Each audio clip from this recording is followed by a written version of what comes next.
Habang nag-uusap silang dalawa tungkol sa mga pinaplano niyang gawin kapag namasukan na siya bilang ordinaryong staff, sa lugar na pag-aari niya, wala siyang kaide-ideya na ang desisyon niyang magpanggap ay siya ring magbubukas ng pinto sa isang mundo na hindi niya inaasahan. Isang mundong susubok sa kanyang kabaitan at maglalantad ng mga taong hindi marunong rumispeto. Higit sa lahat, magiging daan iyon para malantad ang sikretong matagal nang nakabaon. Pa- paano? Paano kamukhang kamukha kita? Paanong lahat ng katangian na meron ako ay meron ka rin? Sino ka bang talaga?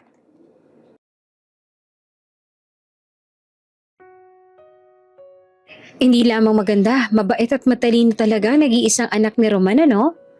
Oo nga eh, napakaswerte ng kanyang ama sa kanya. Ano kaya nangyari at bigla silang iniwan ng nanay ni Tanya gayong napakaswerte niya naman sana kay Ramon at sa anak nila. Ayon nga sa sabi-sabi, nagkaroon daw noon ng kalaguyong asawa ni Roman. Sumama raw sa ibang lalaki. Napailing-iling ang babae. Grabe, may mga tao pa rin pala talagang hindi marunong makontento, no? Oo nga eh.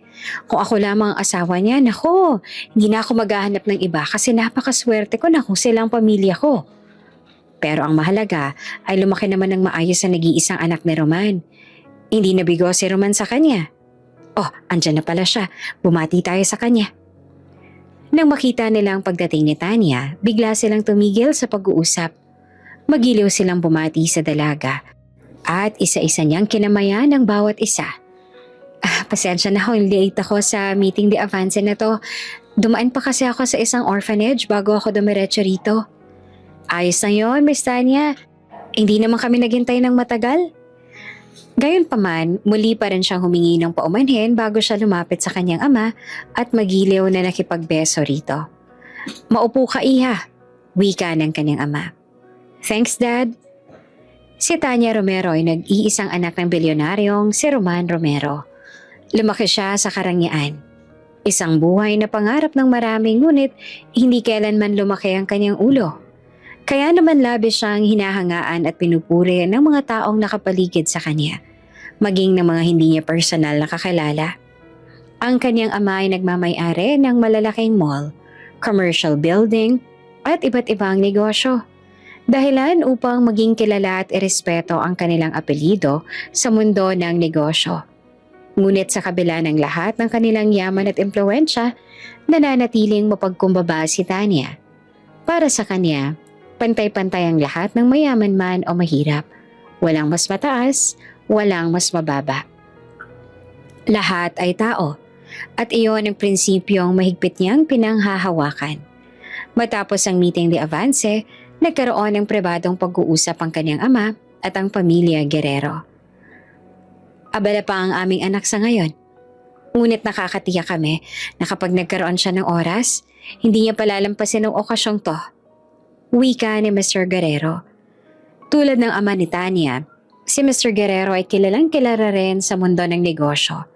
Sa katunayan, mas mataas pa ang katungkulan nito kesa sa ama ni Tanya. Ibig sabihin ay higit itong makapangyarihan.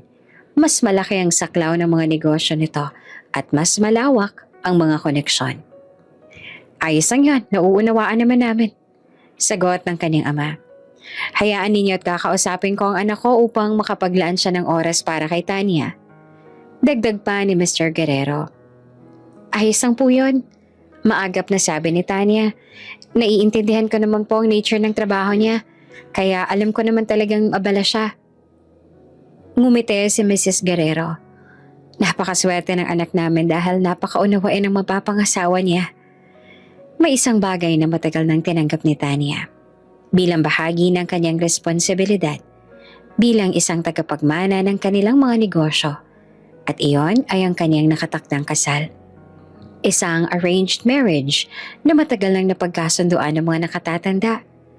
Ayon sa kanyang ama, bata pa lamang siya ay nakapagdesisyon na ito upang lalo pang tumibay ang ugnayan ng dalawang pamilya at mapalawak ang kanilang koneksyon sa negosyo. Ang mapapangasawa niya ay si Axel Guerrero, ang anak ng business partner ng kanyang ama. Isa itong respetadong doktor na nagmamayari rin ng medical buildings at private clinics sa iba't ibang lungsod. Matagal niya nang hinahangaan ang kanyang mapapangasawa, kaya sino ba naman ang mag-aakala na pagdating ng araw ay silang dalawa pa rin pala ang ikakasal. Hanggang ngayon sa tuwing pinag-uusapan ng mga nakatatanda ang nakatakdang kasal, pakiramdam niya ay nananaginip pa rin siya. It feels unreal. College pa lang humahanga na siya sa binata. Sikat din kasi noon si Axel. Hindi lamang dahil sa itsura at yaman, kundi na rin dahil sa talino. Nag-aaral pa lamang kasi ito. Marami na talaga itong mga awards at mga achievements. May research nga ito na talagang kinikilala at hinahangaan ng lahat. At ngayon, na isa na itong doktor, lalo pang naging matunog ang pangalan nito. Kaya naman nung sabihin ng ama niya na siya ang nagtaktang ipakasal kay Axel, para siyang lumutang sa hangin. Para bang dream come true ang lahat ng ito para sa kanya. Magkaibang building sila ni Axel nung college pa lamang silang dalawa. Si Tanya kasi ay nasa Business Administration building, habang si Axel naman ay nasa Medical Sciences. Pero sapat na ang ilang salyap sa hallway. Ilang pagkakataong nagkakasabay sa elevator na ang ilan ay sinasadya niya rin at ilang iting palihim para mahulog ang puso niya sa binata.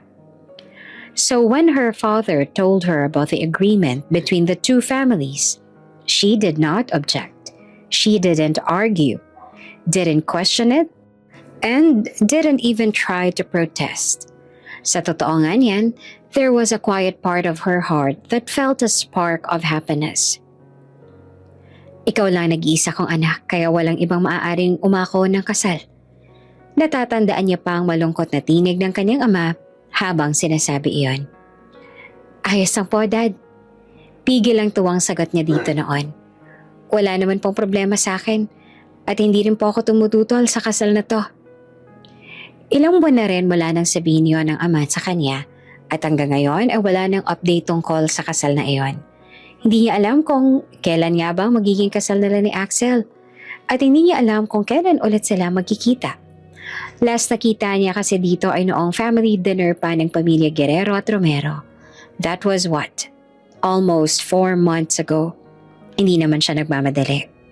Isang hapon, habang inaayos niyang ilang mga dokumento sa opisina niya sa loob ng isa sa kanilang malls, ay may kumatok sa pinto. Come in, Miss Tanya. Maingat na sabi ng isa sa kanilang mga tauhan. Halatang nag-aalangan ng tinig at ekspresyon nito. May report po kasi tungkol sa isa sa mga branch natin. Nag-angat dito ng tingin si Tanya. What kind of report? Tuluyan itong pumasok at inilapag sa mesa ang files na dala. Nagtataka siya namang sinuri ang mga ito. May reklamo po tungkol sa ilang staff sa mall, lalo na po sa boutique section. Yung brand niyo po mismo. Bahagyang kumunot ang noon ni Tanya. My boutique? Why? What happened? Opo ma'am, may mga customer daw na nagreklamo na ipaabot po sa amin ang mga reklamong to. Sobrang rude daw po ng mga sales staff doon.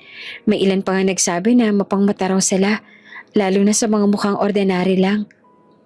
Binasa niya ng maigang report at tunay ngang naroon ang mga reklamo ng customers.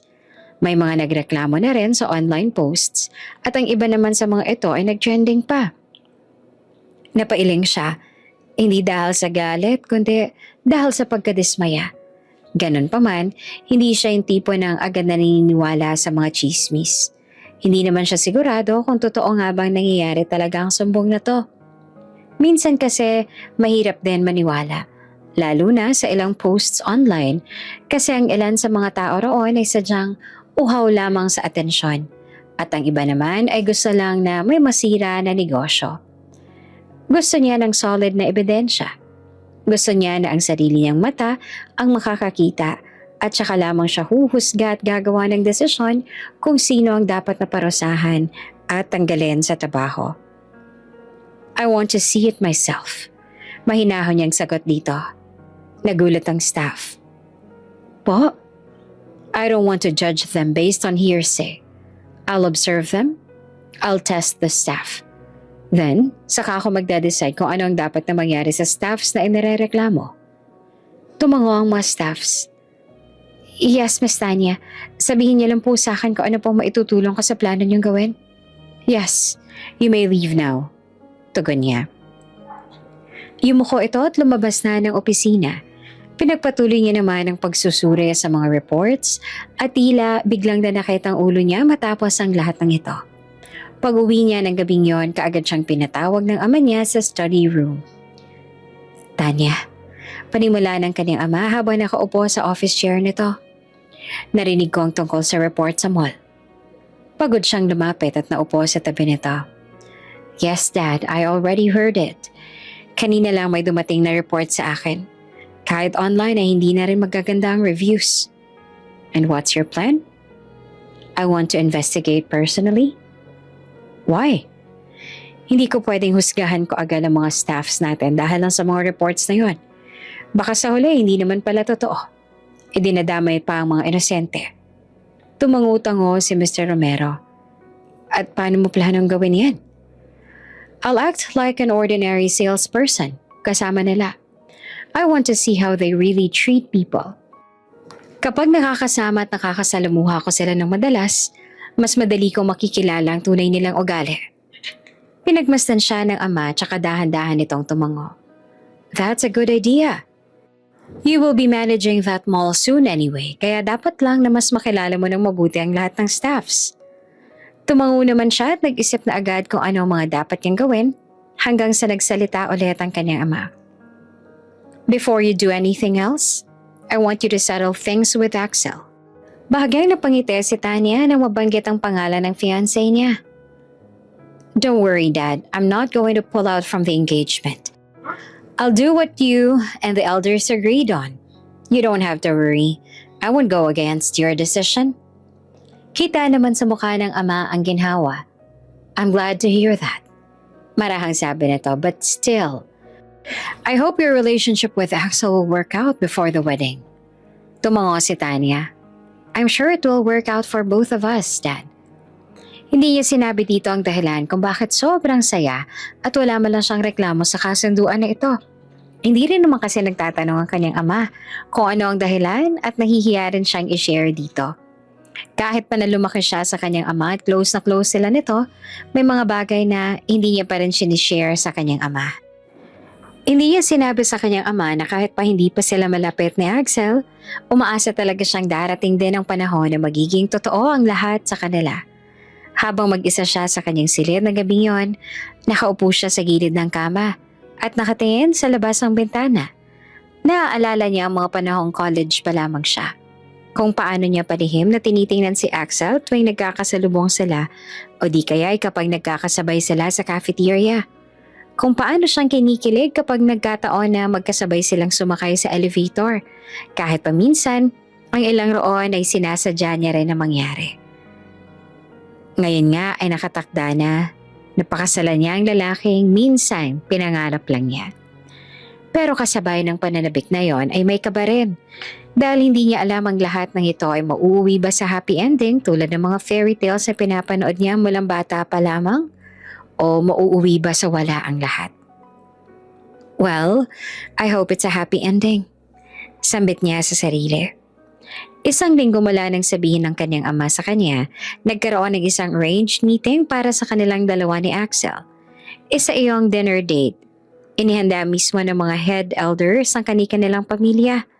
Layunin nila na mas makilala pa ni Tanya at Axel ang isa't isa bago tuluyang itakda ang araw ng kasal dahil alam nila kung gaano kaabala ang dalawa.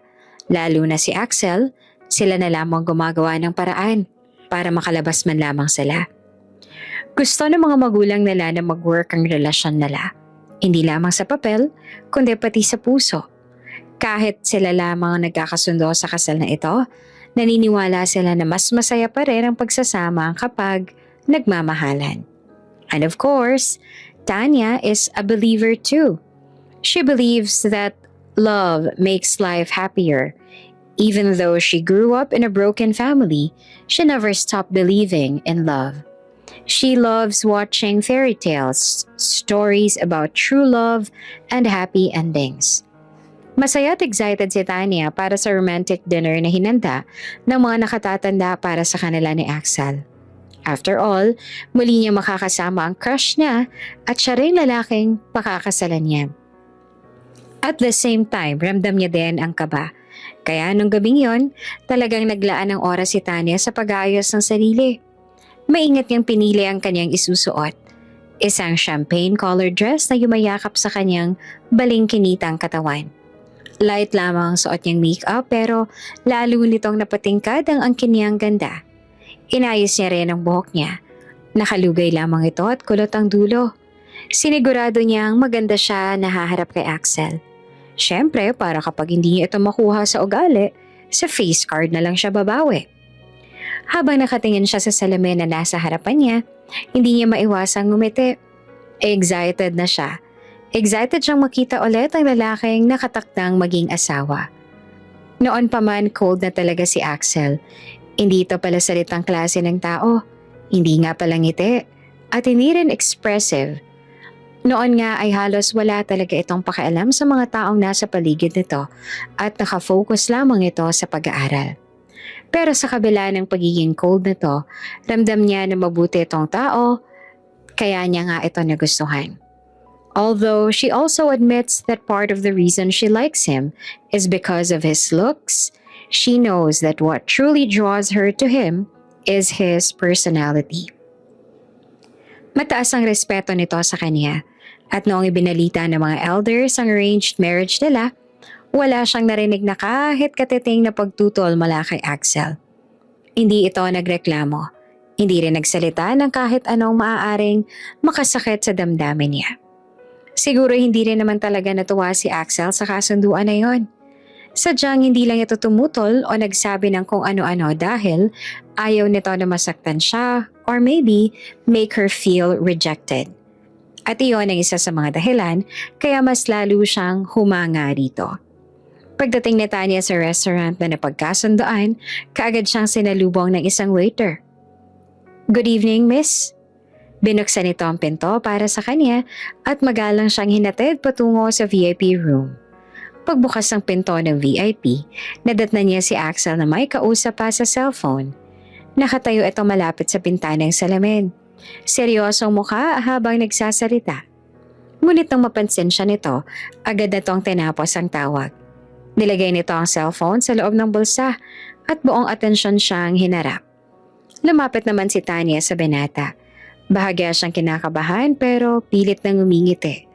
Kinuha ni Axel ang bouquet ng puting rosas na nakapatong sa mesa at iniabot sa kanya. "For you." Saglit na natigilan si Tanya at biglang may kakaibang kilite na gumapang sa dibdib niya. Pigil na pigil ang kilig na tinanggap niya ang bulaklak. "Thank you." Pagkatapos ay bahagya siyang yumuko. "I'm sorry I was a bit late." Umiling si Axel. "It's fine. I didn't wait that long." At saka siya nito sinuri mula ulo hanggang paa. Hindi bastos ang uri ng pagsuri nito ng tingin sa kanya. Hindi rin mapanghusga. Parang tahimik na paghanga lamang. "You look beautiful today." Lalong uminit ang buong pisngi ni Tanya sa papuri na iyon.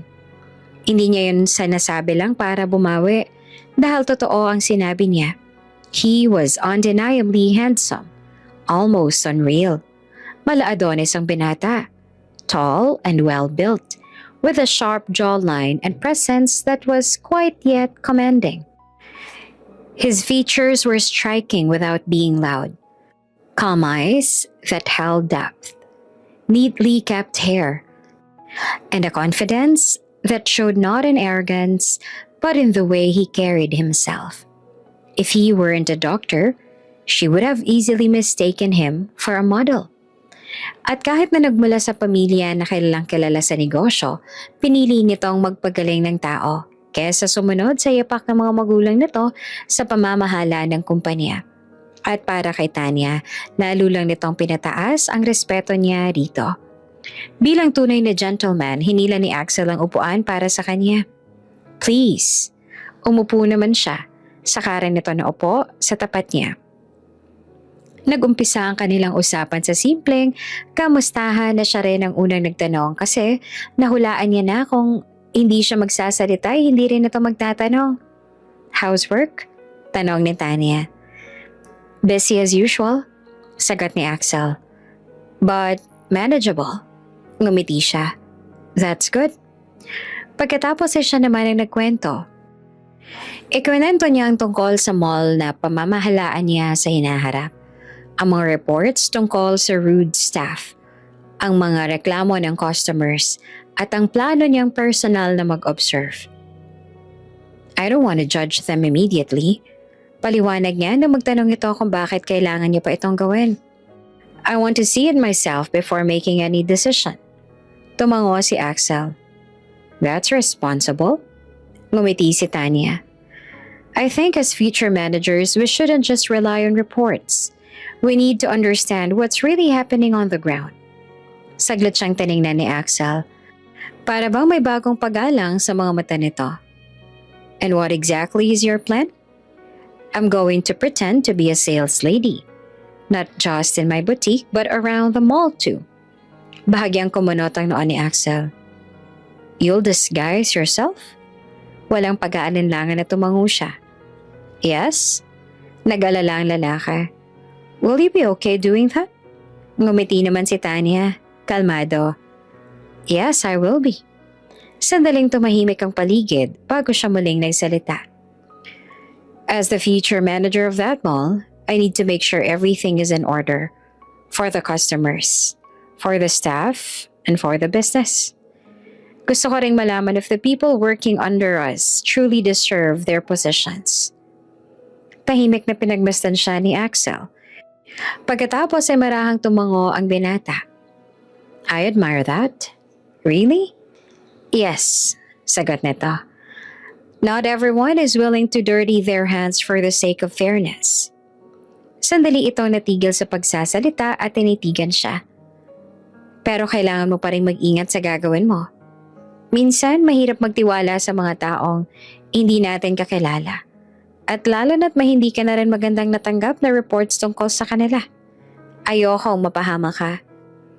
Bahagyang napangiti si Tanya sa sinabi nito. At sa sandaling iyon, may kung anong unti-unting gumalaw sa tiptip niya. Pag-asa. Pag-asa na baka nga pwedeng mag-work ang arranged marriage na ito. Na baka balang araw ay hindi na lang ito magiging kasunduan ng dalawang pamilya, kundi maging totoo na ring pagmamahalan. At habang nag-uusap silang dalawa tungkol sa mga pinaplano niyang gawin kapag namasukan na siya bilang ordinaryong staff sa lugar ng pag-aari niya, wala siyang kaide-ideya na ang desisyon niyang magpanggap ay siya ring magbubukas ng pinto sa isang mundo na hindi niya inaasahan.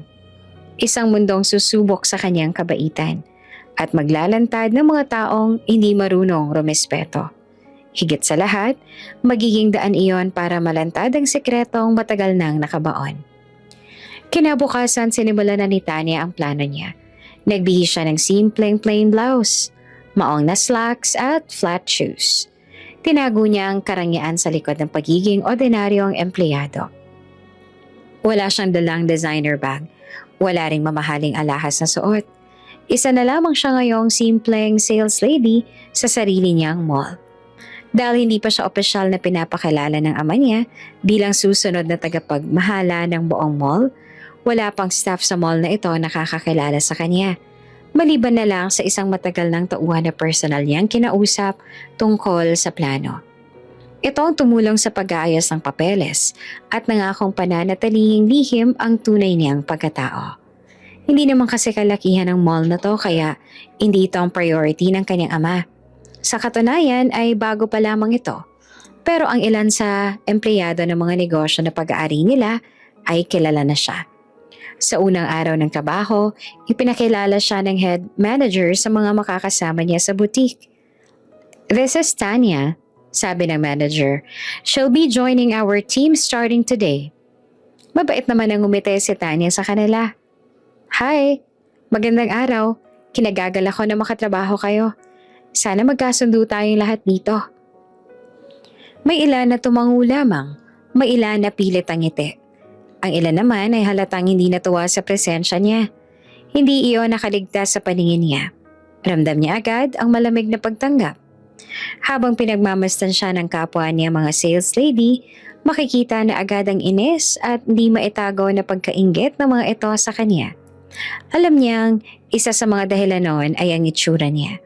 Hindi niya kasalanan na makinis ang balat niya, na maamo ang mukha niya, na halatang lumaki siya sa maayos na pamumuhay. Pero binaliwala niya muna iyon. Nag-focus siya sa trabaho at gumawa ng paraan para makita niya ang tunay na pag-uugali ng mga kasama niya. Sa loob lamang ng ilang oras, napansin niyang marami na siyang nabibenta.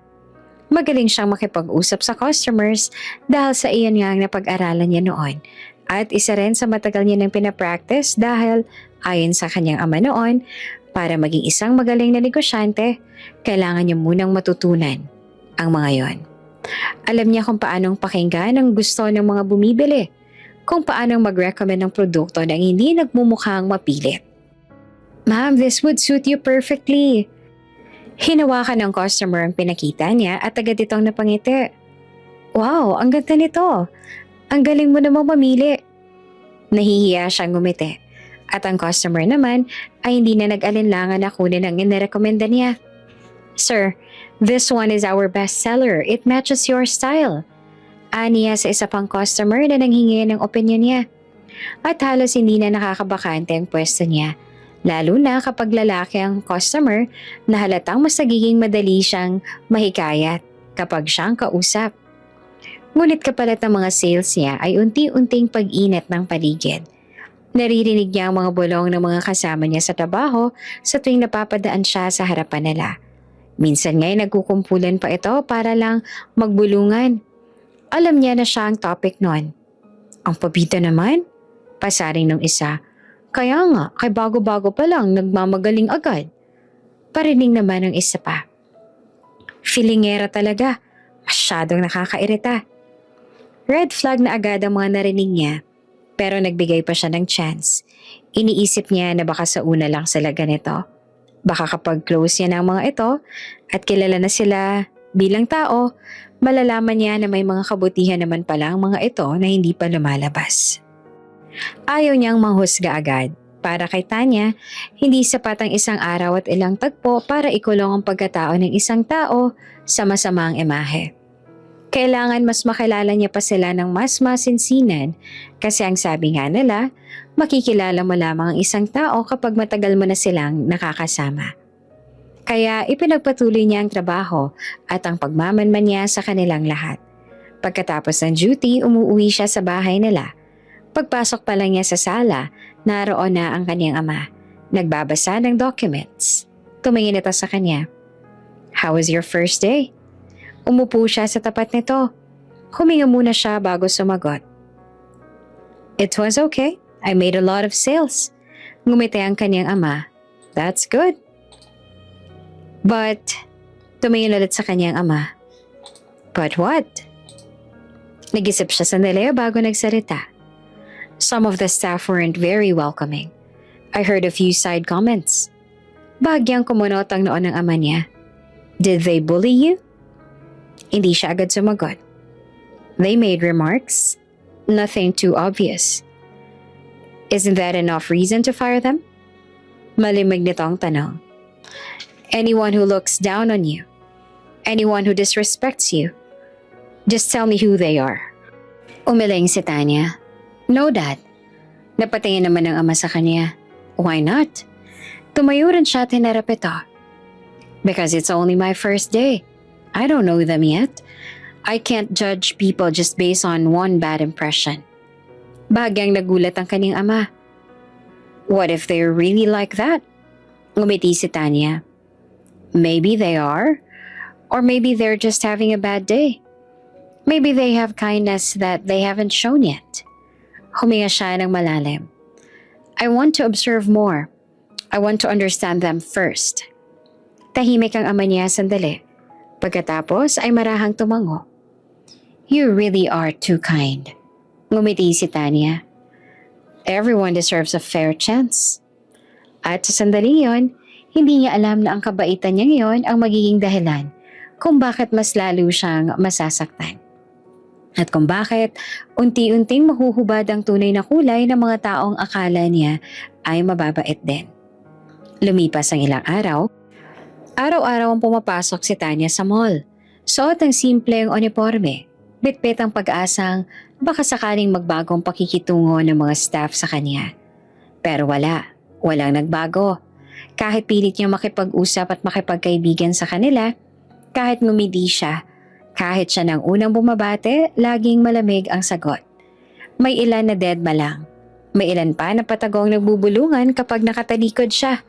Wala man lang lumalapit sa kanya ng kusa para makipagkaibigan.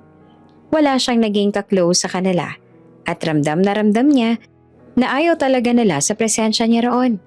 Nagbigay siya ng maraming pagkakataon. Sinubukan niyang intindihin. Sinabi niya sa sarili na baka kailangan lang ng oras.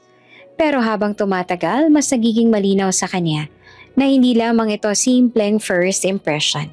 Isang hapon, habang nasa duty siya at inaayos ang display ng mga damit, biglang nagkaroon ng kaunting commotion sa boutique. Agad na napatingin siya sa entrance at natigilan na makita roon si Axel. Kasama nito ang secretary nitong si Romulo. Makaagaw pansin agad ang presensya ng binata na kahit sino ay mapapalingon dito. Halos napahinto ang hininga ni Tanya. Biglang bumilis ang tibok ng puso niya. Hindi niya inaasahan. Di ba si Axel yan? Yung nasa magazine? Agad na bulungan ang mga kasamahan niya. Oo, siya nga yun, yung doktor. Halos sabay-sabay na lumapit ang mga sales clerk kay Axel. Good afternoon, sir. Welcome, sir. Can I assist you po? Parang mga bubuyog na biglang dumagsa sa bulaklak. Si Tanya ay nananatili lamang sa gilid. Hindi niya alam kung lalapit ba siya o hindi. Nahihiya siya. At higit sa lahat, kinakabahan din. Ayaw niya na makisali sa kaguluhan na yon dahil baka kung ano na naman ang isipin sa kanya ng mga katrabaho niya. Babalik na lang sana siya sa kanyang ginagawa at hahayaan ng ilang staff ang mag-asikaso kay Axel dahil hindi niya naman maaaring ipakita sa kanila na kilala niya ito. Ngunit biglang nagsalita si Axel. I'm sorry, but I want Miss Tanya to assist me. Biglang nanahimik ang paligid. Parang may humigop ng hangin sa buong butik. Lahat ng mata napunta sa kanya. Kahit si Tanya ay napatigil din at nagtataka lang na tiningnan ng mapapangasawa niya. Ramdam niya agad ang nagbabagang tingin ng ibang staff. Parang sinasabi ng mga mata nila na nagpapabida at nagpapapansin na naman siya. Nalamig ang mga palad ni Tanya. Gusto niyang tanggihan ngunit nakatingin lang sa kanya si Axel. Wala siyang choice. Ito ang customer niya ngayon. Kung tatanggi siya, iisipin lalo ng ilang staff na hindi niya ginagawa ng maayos ang trabaho niya kaya lumapit na lang siya kay Axel. At saka bahagyang yumuko. Can you assist me today? Diretsong tanong ni Axel paghinto niya sa tapat nito. Yes, sir. Ngunit bago pa man siya makapagsimula sa kailangan niyang gawin, bigla na lang itong yumuko palapit sa kanya at marahang bumulong sa tenga niya. It's nice seeing you again. Napatigil siya kahit paghinga niya ay natigil din. Mahigit 1 linggo ka na hindi nagpaparamdam sa akin. Dagdag nito. You seem like you're very busy here. Uminat ang pisngi niya, napangitiran siya ng bahagya. Are you taking good care of yourself? Tumango siya. Yes, I am. That's good. Huminga siya ng malalim bago naglakas loob na magtanong. By the way, why did you decide to buy your suit here? I thought you usually have them made overseas by designers. Mahinang boses niya. Iyong sapat na silang dalawa lang makakarinig. Bahagya namang ngumiti si Axel. I just wanted to try something different. Ngayon pa lang ako nakakapunta dito kaya gusto ko matry ang designs ninyo. Kung maaari ikaw kumuha ng sukat, ayoko sa iba. Muntik na siyang mabulunan. Sa sariling laway. Nag-init din lalo ang pisngi niya. Ganon pa man ay tumango pa rin siya at pinilit na umaktong normal. Kinuha niya ang measuring tape at bahagyang nanginginig ang kamay niya habang kinukuha ang sukat ng balikat ni Axel. Ramdam niya ang init ng katawan nito. Ramdam niya kung gaano ito kalapit sa kanya At mula nang ipaalam sa kanila magiging kasal nila ay ngayon lamang siya napalapit ng ganito sa binata. Napansin naman ni Axel ang panginginig niya. Relax, mahina nitong sabi. I won't bite. Sorry. Habang sinusukat niya ang dibdib nito, halos hindi siya makahinga. Napakalapit nila sa isa't isa kaya ramdam niya ang mahinahong paghinga ni Axel na marahang tumatama sa kanyang noo. Bahagya niyang inangat ang tingin. Kita niya ang malinaw na linya ng panga nito, ang maayos na hubog ng collarbone at ang banayad na pag-angat at pagbaba ng dibdib sa bawat paghinga. Sa gilid naman ng kanyang paningin, napansin niya ang naiinggit at nanilisik ng mga mata ng ibang staff. May ilan na nagkukunwaring abala. May ilan na halatang eretado. Your scent is still the same from college. Dior, right? Sabi ni Axel habang kinukuha niya ang sukat ng bewang nito. Napatingin siya sa mapapangasawa. Hindi inaasahang natatandaan pa rin ito ang kanyang pabango. You still remember? Tumango ito. I remember things that matter. Lalong kumabog ang kanyang dibdib sa narinig. That scent suits you so much. Dagdag pa nito. Awkward siyang ngumiti. Nang makuha niya na ang huling sukat, bahagya siyang umatras upang magkaroon ng kaunting distansya. All done? Ani at pilit pinapakalma ang sarili. Nagkatinginan sila sandali. May kung anong tahimik naman na tensyon sa pagitan nila, parang may mga salitang gustong kumuwala. Ngunit kapwa nilang pinipigilan. Maayos naman bang pakikitungo nila sa'yo rito? Tanaw ni Axel. Muli siyang tumingin dito. Tsaka pasulyap sa mga kasamahan niyang mabuti na lamang at hindi sila naririnig, bagamat halatang pasulyap-sulyap sa direksyon nila. Maayos naman, maagap niyang sagot. Is that so? Tila may pagdududang wika ni Axel. Nakausap ko ang daddy mo kanina. Sinabi niya may mga hindi kaaya-ayang ugali kang napapansin sa ilang staff ninyo. Oh, they're actually very nice. Tago niya. Nung unang araw lang yon, siguro dahil hindi pa nila ako lubos sa kilala. Pero ngayon, kahit papano ay may nagkakalapit naman na kami. Mabait naman sila sa akin. Hindi niya na isabihin ng totoo kay Axel. Ayaw niyang pati ang maliliit na bagay na to ay maging isa pang alalahanin nito. Lumipas ang mga araw, matapos ang pagdating ni Axel sa butik, ngunit sa halip na humupa, lalo pang tumindi ang malamig na pakikitungo ng mga kasamahan niya sa kanya. Mas naging mabigat ang hangin sa tuwing pumapasok siya. Kapag naglalakad siya patungo sa locker area, biglang tumatahimik ang mga nag-uusap. At kapag nakatalikod siya, saka naman nagsisimula ang mahihinang bulungan. Ramdam na ramdam niya ang pag-iwas ng mga ito sa kanya. Wala pa rin gustong lumapit. Wala pa rin gustong makipagkaibigan. At dahil doon unti-unti nang napupuno ang kanyang pasensya. One last chance.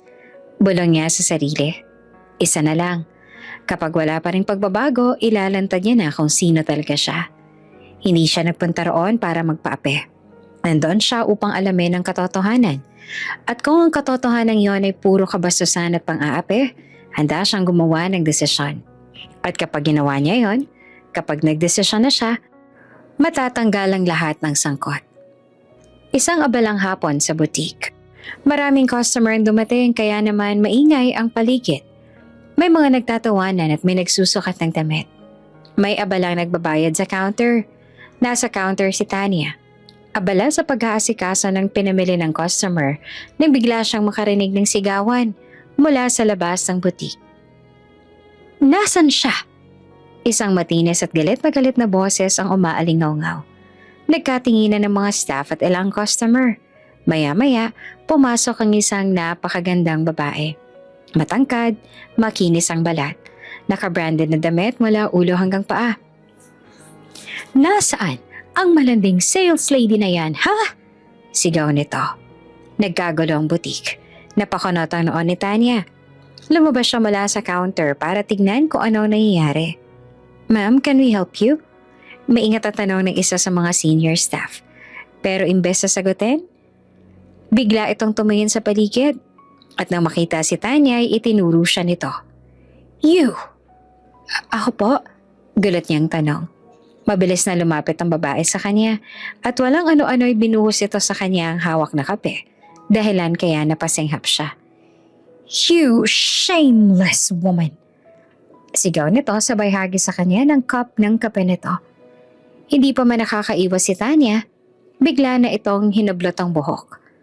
"Ma'am, teka lang, nagkakamali ka lang siguro," pilit niyang sabi habang sinusubukang kumawala. "Inagaw mo ang boyfriend ko!" Hysterical na sabi ng babae. "You think I didn't see how you were flirting with him? Malandi ka!" "I don't know what you're talking about, ma'am. Hindi ko nga ako kilalang boyfriend mo eh." "Don't lie!" Mas lalo pa siya nitong sinabunutan. "Paano hindi mo siya kilala? Nilalandi mo nga siya. Magsisinungaling ka pa ha? Huling-huli ka na nga sa akto." Napapikat si Tanya sa sakit. Pakiramdam niya ay matatanggal na ang anit niya. Maririnig ang mga usap-usapan ng mga taong nanonood. May ilang customer na naglalabas ng cellphone para kumuha ng video. Humingi siya ng tulong sa mga katrabaho niya pero wala man lang lumalapit. Nakatayo lamang sila. Nanonood. May ilan pang nagkibit balikat. "Ma'am, please, you're mistaken." Pilit niyang paliwanag habang pilit na inaalis ang kamay ng babae sa buhok niya. "Wala akong nilalandi. Hindi ko talaga kilalang asawa mo. Nagkakamali ka lang." "Liar!" Bigla siya nitong tinulak, dahilan kaya natumba siya sa sahig. Ramdam niya ang kirot sa siko dahil naitukod niya ito. Napatingala siya sa mga kasamahan niya sa trabaho. Wala man lang ni isa sa kanila ang umawat. Wala man lang nagsabing tumigil. Sa halip ay para bang tuwang-tuwa pa sila. Malalawak ang ngisi nila na parang isa ito sa pinakaantay nila na mangyari. "Deserve niya yan," sabi pa ng isa. "Masyado kasing pabida. Malandi naman pala." Ang marinig ang mga kasamahan niya na dapat sanay ka-team niya na ginagatungan pang ang nang-aapi sa kanya ay lalong nagpawala sa tiwala niya sa kanila. "See?" Sigaw ng babae habang nakatingin sa ibang staff. "Even your co-workers know what you are. Palibhasa'y dukha ka. Kaya pumapatol ka sa may mga kaya. Nang sa ganon, mabili mo ang luho mo." Umiling si Tanya. "I never did anything wrong. Wala akong nilandi at kayang-kaya kong patunayan yon. Walang maniniwala sa'yo." "You shameless!" Sigaw nito at mali hinablot ang buhok niya. "You ruined my relationship. Stop it!" Pilit pang sabi ni Tanya, pero natatabunan iyon ng ingay. "Tigilan mo na to. Bago pa ako mapunot, ipakaladkad kita palabas ng pag-aari ko." "Hindi ka lang pala malandi. Filingera ka rin. Wala ka namang kahit anong pag-aari sa lugar na to. Etsyosera ka." Sa mismong sandali yon, bumukas ng malakas ang pinto ng butik.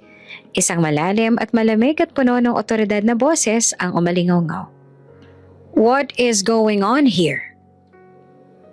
Tumigil ang lahat at lumingon kay Axel na siyang pumasok kasunod ang secretary nito. Nakita nito si Tanya sa sahig. Sa loob ng isang segundo, nag-iba ang aura nito. Mula sa kalmadong presensya ay naging mapanganib. Agad itong lumapit at tinulungan si Tanya na tumayo. Inilagay siya sa likuran nito na parang otomatikong proteksyon. His arm firmly shielding her. "Who did this?" Malamig nito ang tanong. Tahimik ang paligid. Nanginginig ang babaeng nananakit, pero hindi pa rin umatras. "I did. She's a flirtatious woman. She's been seducing my boyfriend." Matalim ang tingin ni Axel. "What did you say?" "She's shameless. Ask anyone here. She flirts with men." "My fiancé will never do that." Parang may sumabog na bomba sa loob ng butik. Nanlaki ang mga mata ng lahat. "Fiancé?" Sabay-sabay na bulong ng mga staff. Mahigpit ang boses ni Axel. "I know my fiancé, and she is very faithful to me." Natahimik lalo ang lahat. Ramdam ang bigat ng hangin, pero hindi umatras ang babae. "You're mistaken," singhal nito. "You don't know her like I do." May inilabas itong cellphone at mabilis na ipinakita ang isang litrato. Sa picture ay may babaeng kamukhang kamukha ni Tanya. Nakasuot ng pang-waitress na uniform ang babae. Tila natumba sa isang lalaki na mukhang aksidente dahil may mga basag na baso sa gilid at magulong mesa. Mukhang natapilok lang naman ito at nadulas. Nagmukhang halik ang pagkakalapat ng mukha ng dalawa sa larawan. "There!" sigaw ng babae. "Explain that." Napatingin ang lahat kay Tanya. Napatingin din si Axel sa larawan.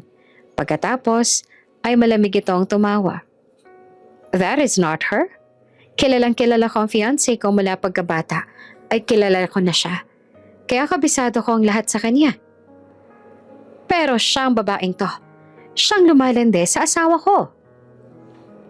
"My fiancé never worked as a waitress. Kahit kailan na hindi niya kailangan na pasukan ng trabaho na yan." "And how come?" Git pa rin ng babae. "For sure, she would take any job. She looks poor enough." "You're wrong. And since you insist on humiliating her publicly, let me clarify something publicly as well." Tumingin ito sa lahat ng staff, sa mga nakatayo at sa mga nanonood. "This woman, you just assaulted." Anin ito habang bahagyang hinahawakan ng kamay ni Tanya, "is the owner of this entire mall." "Ano? Anong sabi niya? Si Tanya raw ang may-ari nito?" "She owns this boutique.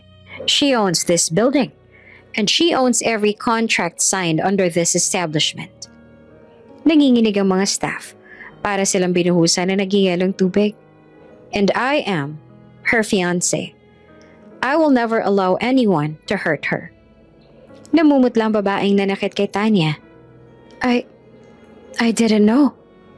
"Exactly." Malamig na sagot ni Axel. "Hindi mo pa alam ang lahat. Pero sinugod at pinahiya mo ng mapapangasawa ko." Dahan-dahan ang lumabas si Tanya mula sa likuran ni Axel, tsaka diretsong tumingin sa babae. "Sinabi ko naman sa'yo kanina. Hindi ako ang lumalandi sa boyfriend mo. Hindi ko siya kilala at mas lalong hindi ako ang babaeng nasa larawan." Kalmado niyang sabi.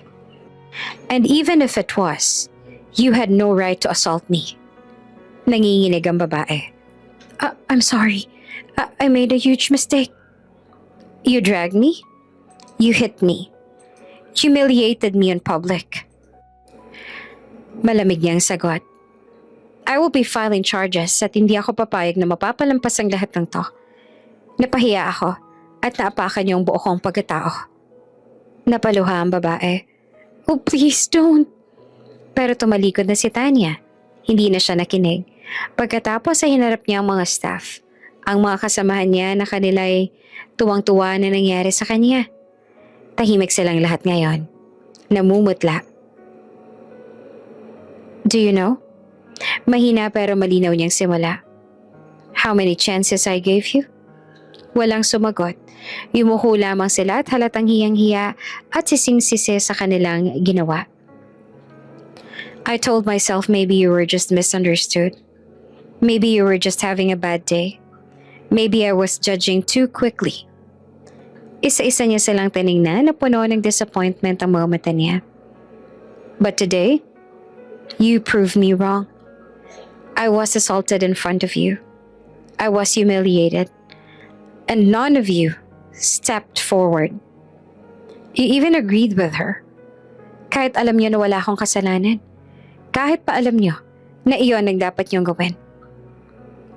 Nanginginig ang isa sa mga senior staff. "Ma'am, we didn't know." She raised her hand. "Enough." Malamig na ang boses niya ngayon. Sapat ng basihan ang lahat ng ito.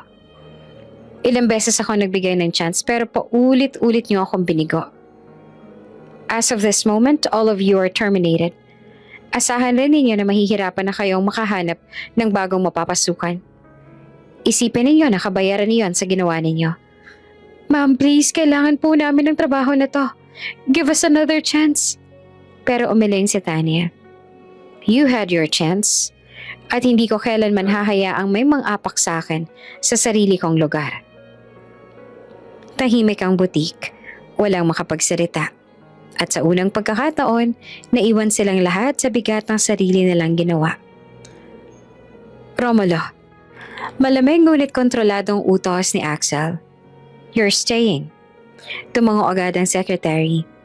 You will handle everything. File the assault charges. Secure the CCTV footage. Suspend access to everyone involved. I want legal action initiated tonight. Yes, sir. Pagkatapos noon, hinawakan ni Axel ang kamay ni Tanya at iniwan na nila ang mga ito roon. Ito pa mismo ang nagbukas ng pinto ng sasakyan para sa kanya. Pagsara ng pinto ng sasakyan, agad na bumalot ang mabigat na katahimikan sa loob. Si Axel ang nagmamaneho, mahigpit ang hawak nito sa manibela. Kita niya ang pag-igting ng panga nito. Ang bahagyang paggalaw ng kalamnan sa gilid ng mukha, isang malinaw na senyales na galit ito. Hindi simpleng inis, kundi galit. Sa likod ng isip ni Tanya, nagsimulang sumiksik ang kaba. Nag-aalala siya na baka naniniwala ito, na baka iniisip nitong siya nga ang nasa larawan. Dahan-dahan siyang lumingon kay Axel. Axel? Mahina niyang simula. Walang sagot. Diretso lamang ang tingin nito sa kalsada. I swear that wasn't me. I never worked as a waitress. You knew I grew up in... I know. Putol nito na mababa ang boses. Pero hindi pa rin lumuluwag ang ekspresyon nito. Mas lalo tuloy siyang kinabahan. Then, why do you look so angry? Mahina niyang tanong. Isang segundo ang lumipas bago ito sumagot. I'm not angry at you, but I am furious. Tumahimik na lamang siya. Naisip niya na mamaya niya na lang itong kakausapin kapag kumalma na ito. Inisip niya na lang ang lahat ng nangyari kanina at ang babaeng nasa picture na ipinakita sa kanila. Naputol ang pag-iisip ni Tanya nang mapansin niyang hindi sila pauwi. Iba ang daan na tinatahak nila. Axel, napakunot ang noon niya at nilingon ang mapapangasawa. Where are we going? Hindi naman agad ito sumagot hanggang sa pumasok sila sa driveway ng isang pribadong ospital. Why are we here? Pinatay ni Axel ang makina at saka siya tinignan ng diretso sa mga mata. Because you're hurt? It's just scratches. Agad niya namang sagot. It's not big deal. It is to me. Tumahimik siya. Dahan-dahang umangat ang kamay ni Axel at hinaplos ang pisngi niya, yung may manipis na sugat at bakas ng kalmot. Napasinghap siya sa marahang haplos. Nakikita niya ang guilt at pag-aalala sa mga mata ni Axel. Ngayon niya lang nakita na ganitong kalambot ang ekspresyon nito sa kanya. She touched you. Mahina ngunit mariin itong sabi. She dragged you on the floor. Axel, I'm fine. No? Putol nito. You don't get to say that. Muling umigting ang panga nito. Parang pinipigilan ng sarili. You were hurt under my watch. Pagpasok nila sa ospital, nag-iba agad ang aura ni Axel. Dominante na at mas authoritative. Halata na kahit ang ilang staff ng ospital na yon ay kinabahan din. I need a doctor. Now. Mariin itong sabi sa nurse sa front desk. Agad na kumilos ang staff. Dinala si Tanya sa isang examination room. Habang nililinis ng nurse ang mga sugat niya maging ang paso sa kanyang dibdib dahil sa pagtapon ng kape sa kanya kanina, naramdaman niya ang hapde ng antiseptic. Pero mas malakas ang kaba sa dibdib niya. Sa kabilang bahagi naman ng silid, sa likod ng glass wall, nakita niya si Axel. May kausap sa telepono. Hindi niya marinig ang sinasabi nito, pero kita niya ang galaw ng panga. Ang higpit ng hawak sa cellphone. Ang malamig na titig kaya alam niya na galit pa rin ito at lalo itong nagalit sa kung anumang sinasabi ng nasa kabilang linya. Ma'am, does this hurt?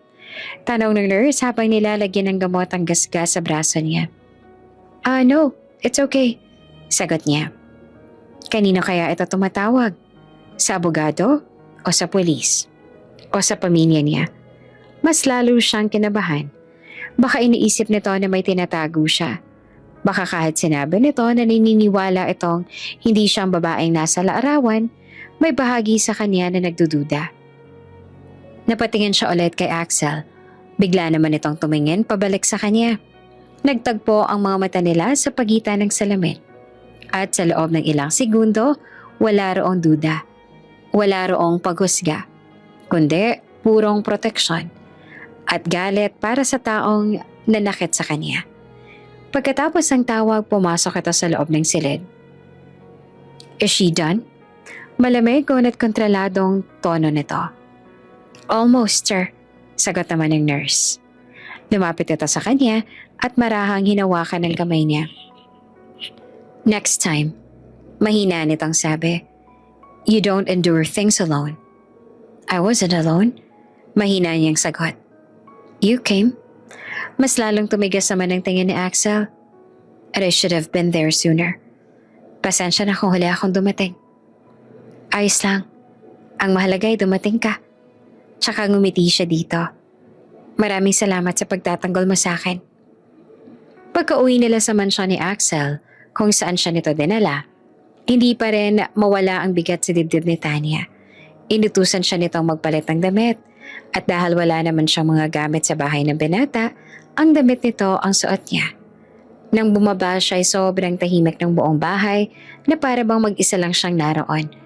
Ngunit nang maglakad siya tungo sa pinto, ay narinig niya ang galit na tinig ni Axel. Romulo, I don't want settlements. Kilala mo naman ako, hindi ba? Ayoko may inaayos pa. I want charges filed. Physical assault, public defamation, conspiracy if possible.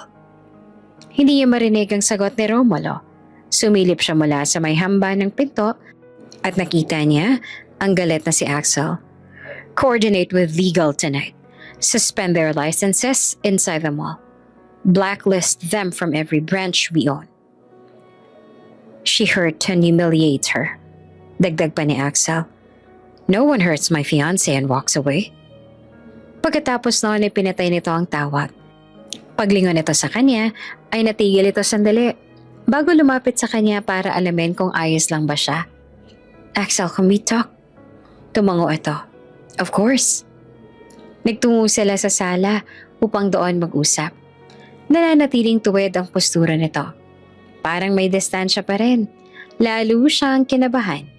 Huminga siya ng malalim bago nagsimula. I need to explain. Hindi naman nagsalita si Axel. Naghintay lang ito ng sasabihin niya. I didn't cheat on you. I don't have any other man. I never worked as a waitress, not even once. Nanatili namang tahimik si Axel kaya nagpatuloy siya. Even if you weren't sure about me before, I would never do that to you. Bahagyang nangunot ang noon ito. I've been in love with you since college. Bigla niyang pag-amin. Napakurap naman si Axel. Halatang nabigla. I know I never said it.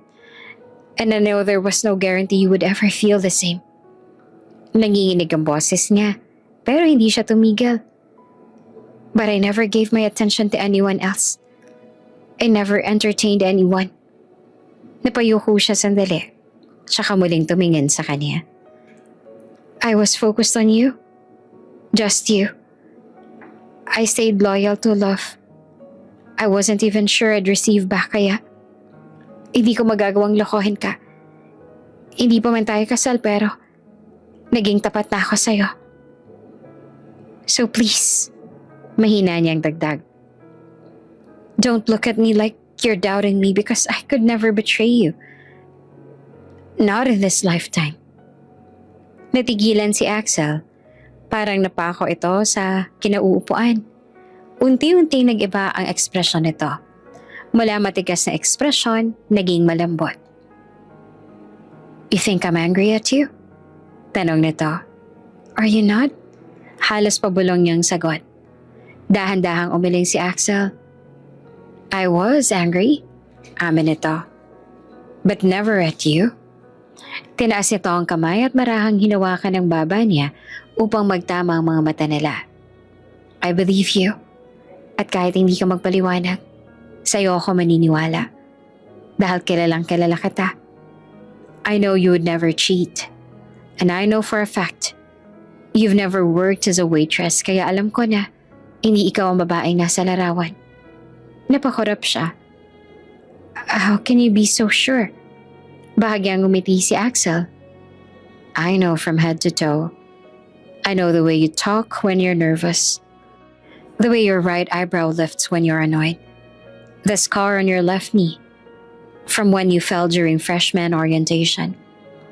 Kahit ang tayo mo'y kilalang kilala ko rin. I notice everything about you, Tanya. Mas lalong lumambot ang boses nito. I've always noticed.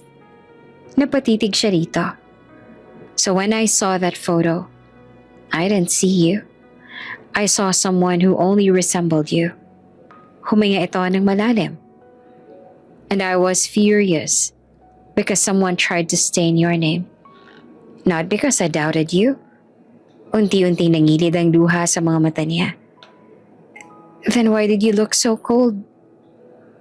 Because if I let my emotions show, mahina nitong sagot. I might have destroyed more than I intended. Sandaling katahimikan ng namayani. Pagkatapos, mas lumapit ito sa kanya at masuyo nitong hinaplos ang pisi niya. And since we're confessing things, bahagyang bumilis ang tibok ng puso niya. Just like you, I only ever had one person in my heart. Napalunok siya. You. College days? Bahagyang ngumiti ito. Yung ngiti na puno ng lambing. I remember waiting outside your classroom just to walk behind you. I remember memorizing your schedule so I'd accidentally see you. Nanlaki ang mata niya. You noticed me that much? I did. More than you notice. Mahina nitong sagot. I fell for you. Simula pa lang, hulog na ako. Napaluha siya ng tuluyan. So no. Dagdag nito at marahang inaplos ang pisi niya. I don't doubt you. I never did. Dahil kilalang kilala ko ang babaeng minahal ko. Dahan-dahan siyang hinila nito palapit hanggang sa magkalapit ng kanilang mga noo. We're the same, Tanya. Balong nito. Napangiti siya sa gitna ng luha. And now that I know you loved me that long, mas tumindi ang titig ni Axel. I'm never letting you go. At sa unang pagkakataon, mula kanina, nawala ang takot sa dibdib niya. Dahil malinaw na malinaw, hindi galit ang naroon sa puso ni Axel, kundi pagmamahal na matagal nang itinago. At ngayon lang nila sabay na inamin. Masayang masaya si Tanya matapos iyon. Sa wakas, malinaw na sa kanya, hindi pala siyang nag-iisang nagmahal. Hindi one-sided ang lahat ng taon na inilihim niya ang nararamdaman niya para kay Axel. Pero kahit gaano mang katamis ang pag-amin nila sa isa't isa, may isang bagay pa rin na hindi nawawala sa isip niya, ang babaeng nasa larawan. Habang magkatabi sila nakaupo sa sala, hindi niya na napigilan ang sarili. Lumapit siya kay Axel at marahang hinawakan ang braso nito.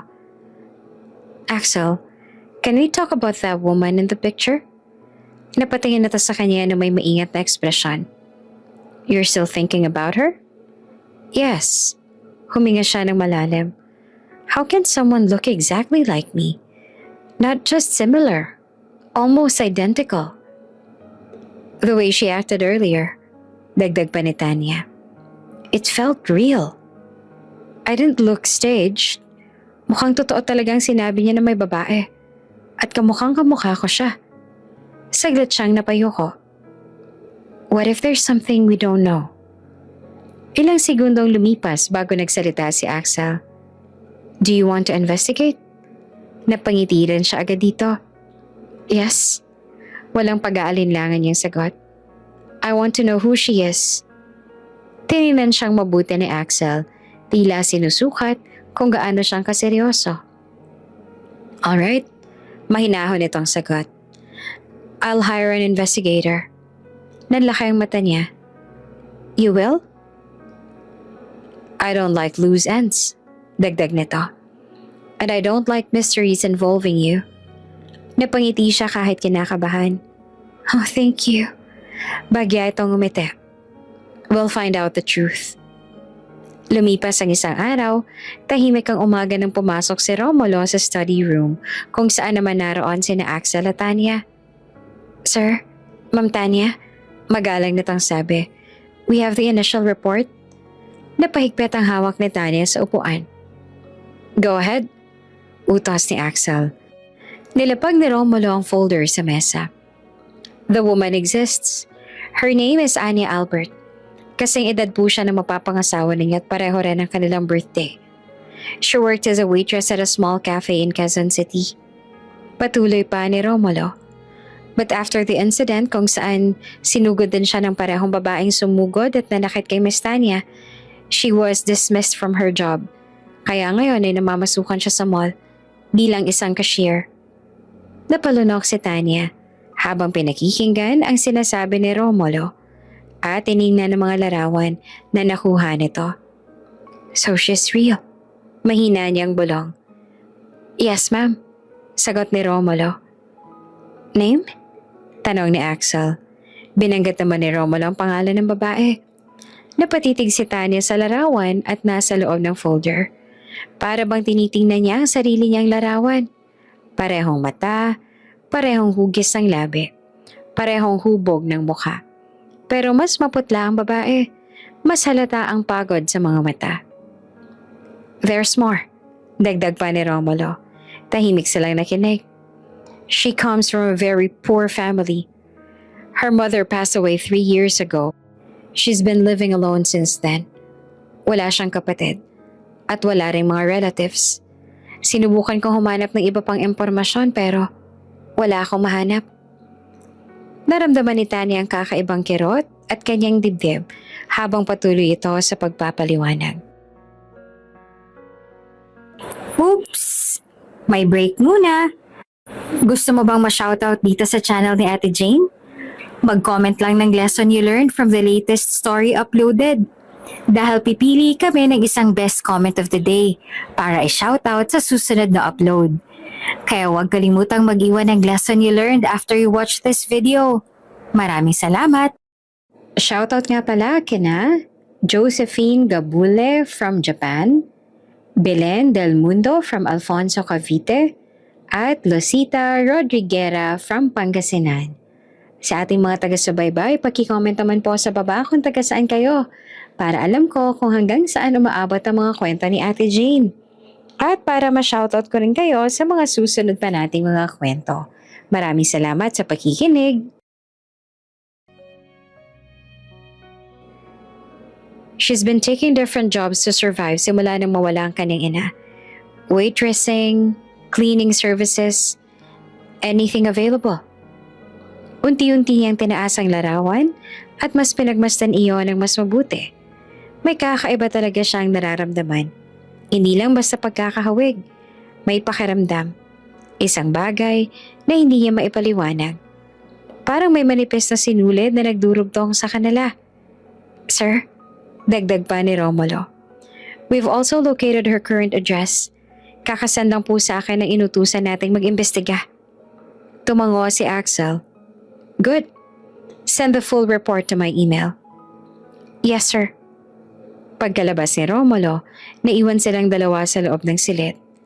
Pareho silang naging tahimik sa loob ng ilang sandali. Tinitigan ni Axel si Tanya. What are you thinking?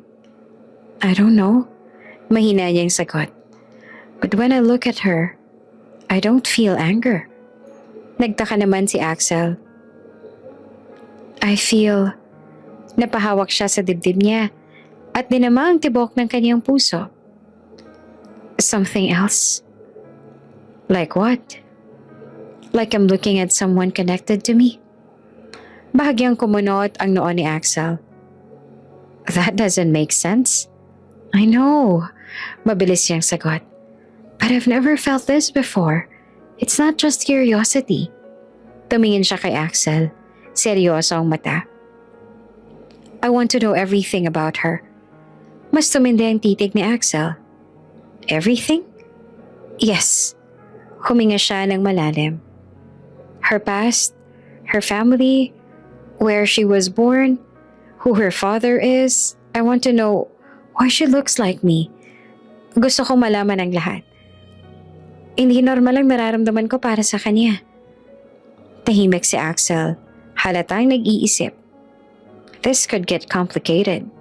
Babala nito. I don't care. Kailangan kong malaman ang lahat tungkol sa kanya. Mas lalong lumalim ang boses niya. There's something here, Axel. And I can feel it. Lumapit ito at saka marahang hinawakan ng kamay niya. Alright, sabi nito. We'll dig deeper. Bahagyang nanginig ang boses ni Tanya. Please. Tinitigan siya ni Axel na matagal at saka tumango. If there's truth behind this, we'll uncover it. Muli niyang tiningnan ang larawan. Sa unang pagkakataon, hindi takot ang naramdaman niya, kundi isang matinding pagnanais na maunawaan kung bakit ang babaeng iyon ay parang isa pang berasyon ng sarili niya. At kung bakit, sa kabila ng kaguluhan ay para bang may koneksyon silang matagal nang naghihintay na mabunyag.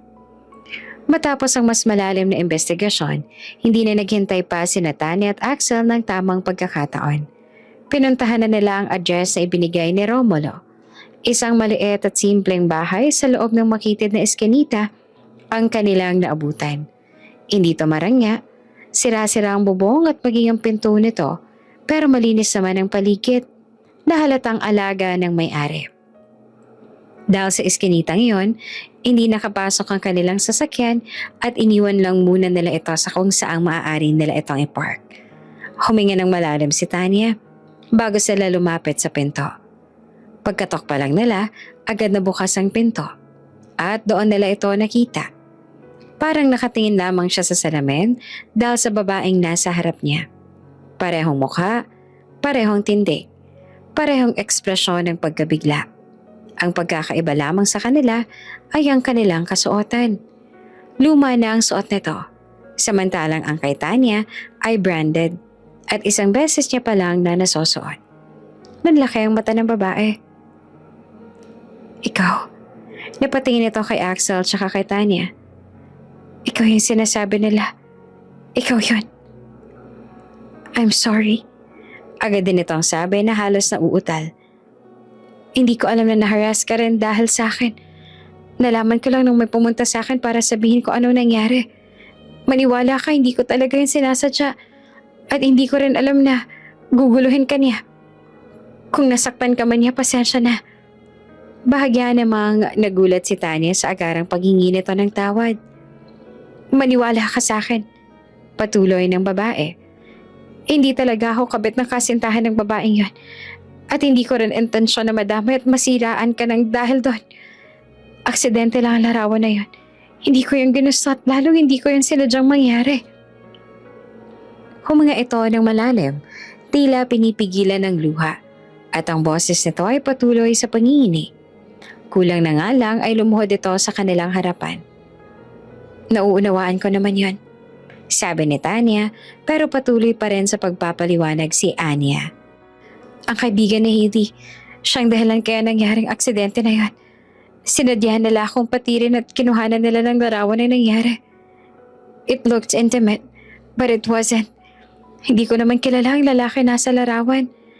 Ilang beses akong humingi ng tawad sa kanya.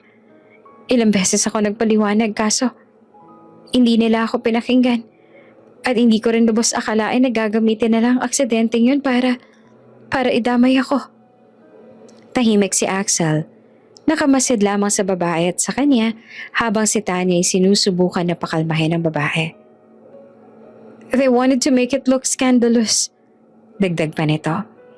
Gusto rin nilang siraan ang kasintahan ni Hailey. Dinamay nila ako ron. Napayo ko lalo ang babae. At dahil sa nangyari, nadamay ka rin. Kaya pasensya ka na. Hindi ko talaga ginusto ang nangyari. At handa ako magbigay ng statement para lang malinis ang pangalan mo dahil alam ko na dahil sa nangyari, nadungisan ang reputasyon mo. Pasensya ka na talaga. Marahan ang nagsalita si Tanya. Hindi naman ako nagalit. At hindi rin kita sinisisi.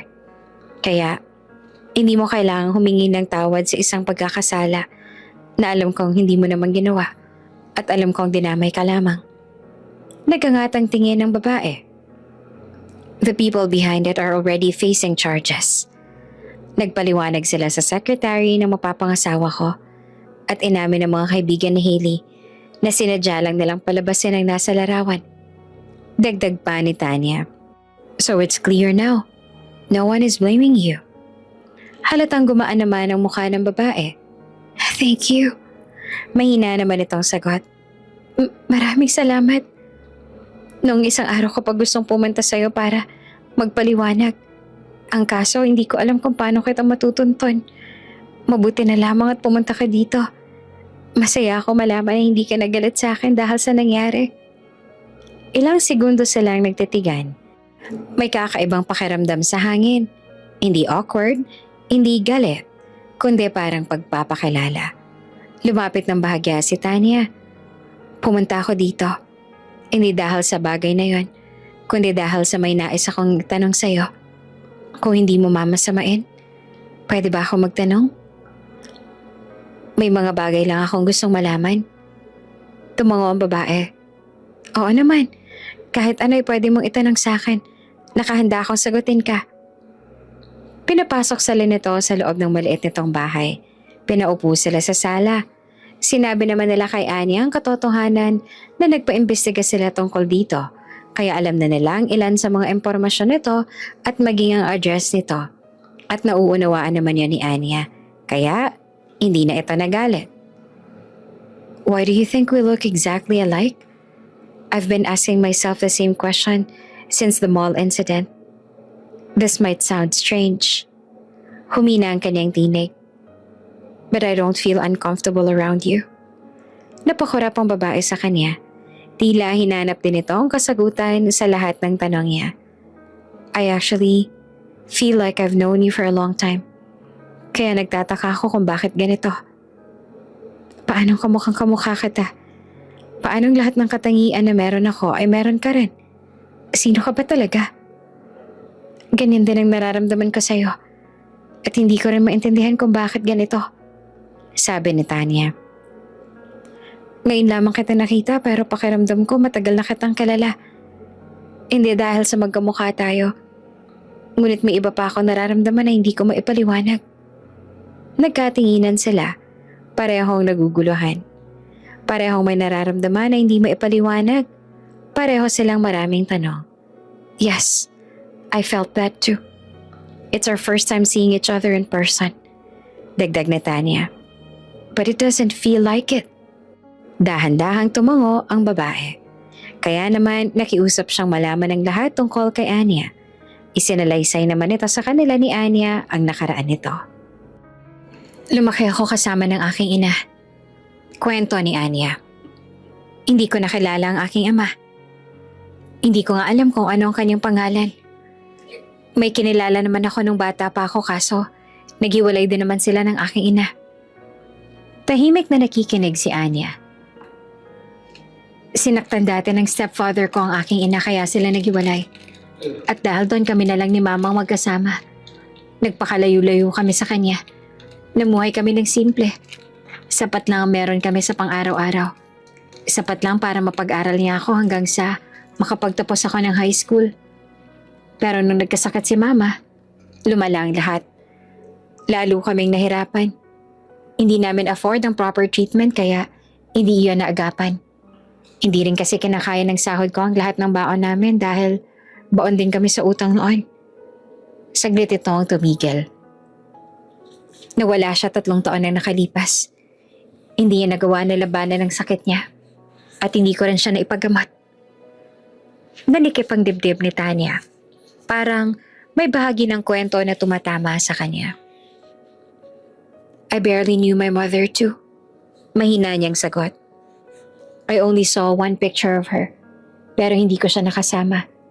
Hindi makita sa personal. Ay hindi rin nangyari. Napatingin sa kanya ang babae. My father never allowed me to ask about her.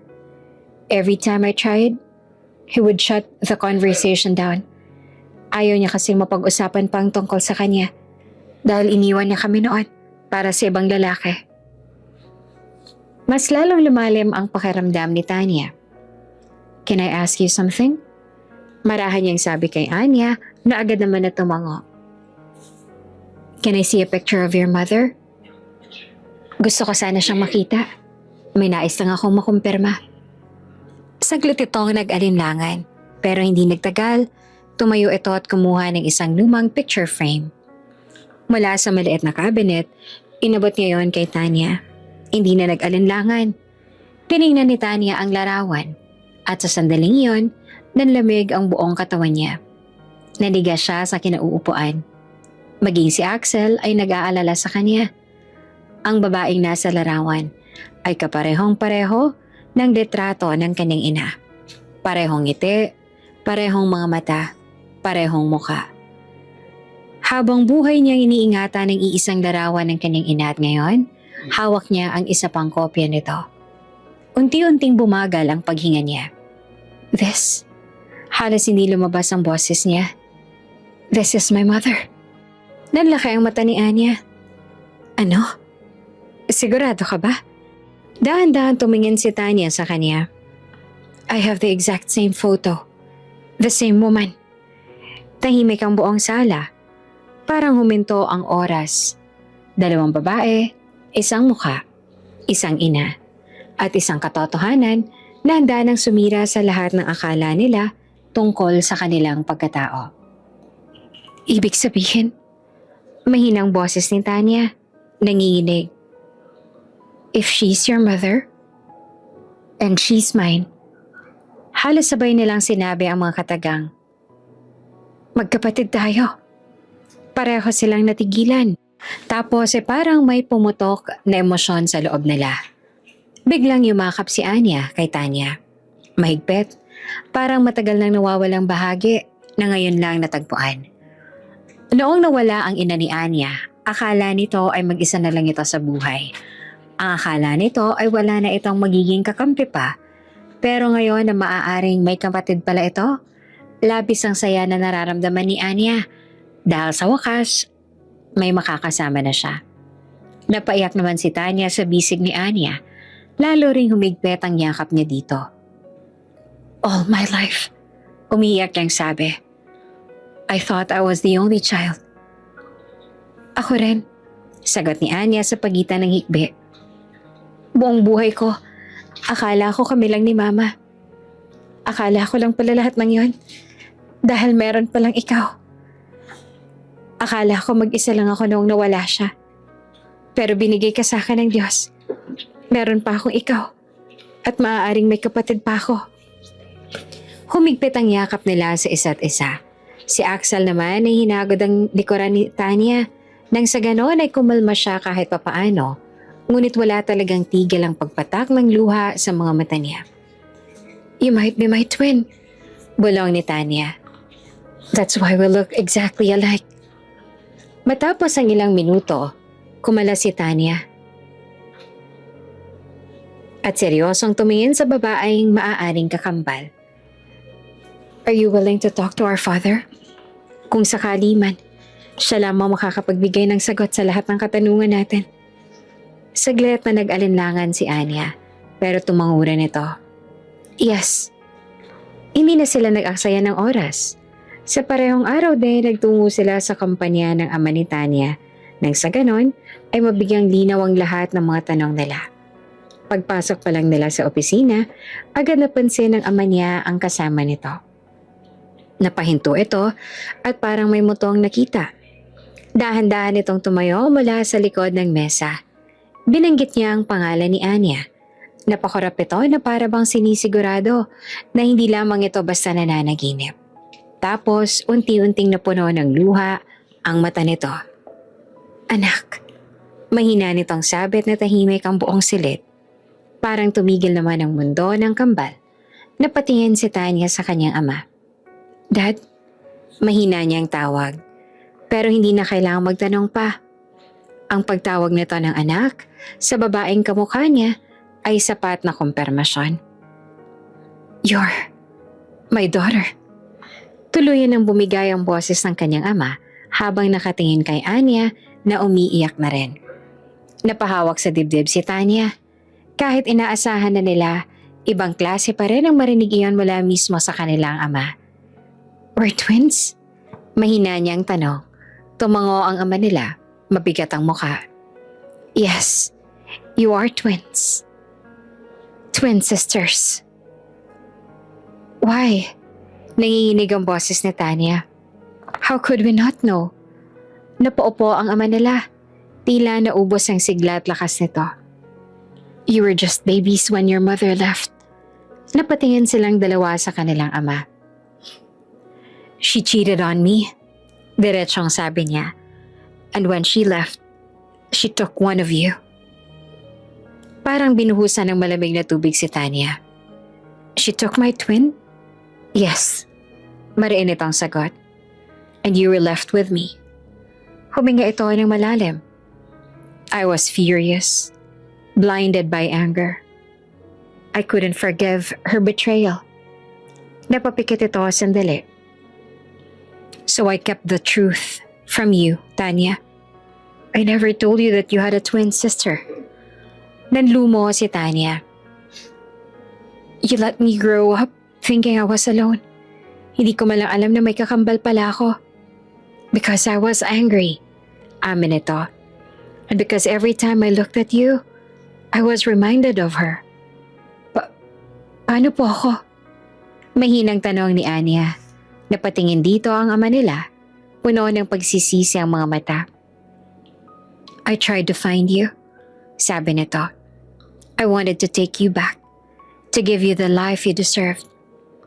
Napakunot ang noon ni Tanya. Then why didn't you? Because the man your mother ran away with was wealthy, powerful. He used his connections to hide her, to hide you. Napahigpit ang kamao ng ama nila. And when they eventually separated, it was too late. They disappeared. I couldn't trace you anymore. Buong buhay ko. Hindi ko alam na tinatago pala ako sa inyo. Mahina nitong sabi. Walang nabanggit na kahit ano ang aking ina nung nabubuhay pa siya. Kaya wala akong ideya. And when I finally stopped searching, dagdag ng ama nila, I convinced myself you were better off without me. Tumayo ito at lumapit kay Anya. I failed you. Basag ang boses nito. I failed you both. Patawarin niyo sana ako kasi nagkulang ako sa inyong dalawa. Lalong-lalo na sa'yo, Anya. Patawarin mo sana ang papa sa lahat ng nagawa ko. Sa naging pagkukulang at kapabayaan ko sa'yo. Saglit na katahimikan ang namayani sa kanila. Tapos, marahang umiti si Anya. Halata namang nasaktan nito sa katotohanan, pero nagawa pa rin nitong umiti at ipakita sa kanila na ayos lang ito.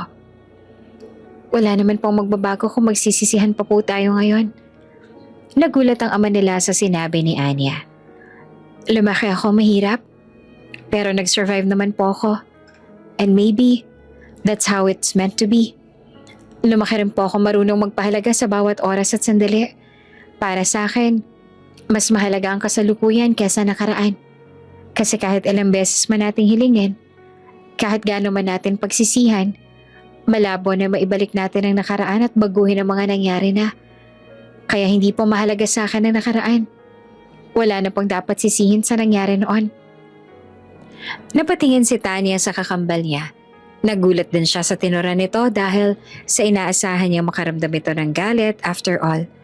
Lumaki itong naghihirap at pilit lamang na nagsurvive habang ang ibang buhay na kinalakihan niya ay iba. Pero wala siyang galit na nakita sa mga mata nito. At sa halip, ay naroon lamang ang pag-unawa. You're not angry? Tanong niya. Umiling ito at ngumiti. Hindi. Wala naman akong karapatan na magalit at kontrahin ko anong nakatadhana. Siguro, tadhana natin to. Iyon ang nakatadhana na mangyari sa akin. At sapat na yon. Napaluha si Tanya. Siguro pinaghiwalay tayo ng tadhana. Patuloy nito. So we could find our way back stronger. At ngayon, dagdag pa nito na nakangiti sa gitna ng luha. Tadhana rin ang nagdala sa atin pabalik sa isa't isa. Hindi napigilan ng ama nila ang pagyakap sa kanilang dalawa. Sa unang pagkakataon, kompleto silang nagyakapan. 2 anak na pinaghiwalay ng mga bata pa. Isang ama at isang katotohanan ng matagal nang itinago Ngunit sa huli, pinili pa rin ng tadhana na ibunyag. Matapos ang lahat ng pag-amin, pagluha at katotohanan, parang biglang gumaan ang mundo nilang lahat. Hindi na sila nag-aksaya ng panahon para pagsisihan ang nangyari sa nakaraan at sa halip ay nag-focus na lamang sila sa kasalukuyan. We need to make up for lost time. Masiglang sabi ni Tanya habang hawak ang kamay ng kanyang kakambal. Ngumiti ito. Pero may mga panahon na hindi natin kilalang isa't isa. Hindi natin yon mababawi. Hindi ba mas mainam kung mag-focus na lang tayo sa kasalukuyan? Tama ka. Hindi natin yon mababawi. Pero, pwede tayong gumawa ng bagong alaala na magkasama. At masaya. Sagot naman ni Tanya. And we can start now. At doon nagsimula ang lahat. Nagbonding silang magkakapatid at mag-ama. Dinala ni Tanya ang kanyang kakambal sa mall hindi para balikan ng trauma, kundi para palitan iyon ng bagong alaala. Hindi mo naman ako kailangan bilan ng kahit ano, Tanya. May mga gamit pa naman ako sa bahay. Hindi ko naman kailangan ng bago. Sapat lang nandito ka. Nahihiyang sabi ng kakambal niya habang nasa loob sila ng isang high-end boutique sa loob ng mall na pag-aari lang din ng pamilya Romero. Excuse me. I have 20 plus years of gifts to compensate you. Kaya, kailangan mong tanggapin lahat ng ibibigay ko sa'yo. Pero wala pa akong may bibigay sa'yo ngayon. Hindi mo naman ako kailangan na bigyan ng kahit ano, Anya. Sapat na dito ka sa tabi ko. Sapat na magkasama tayo. Tsaka ano ka ba? Lahat ng pag-aari ng Romero ay sa'yo na rin. Kaya kung sakali man na may magustuhan kang anumang bagay, maaari mo na itong makuha. Hindi sanay sa marangyang buhay si Anya kaya hindi ito pumili ng kahit anong mamahalin.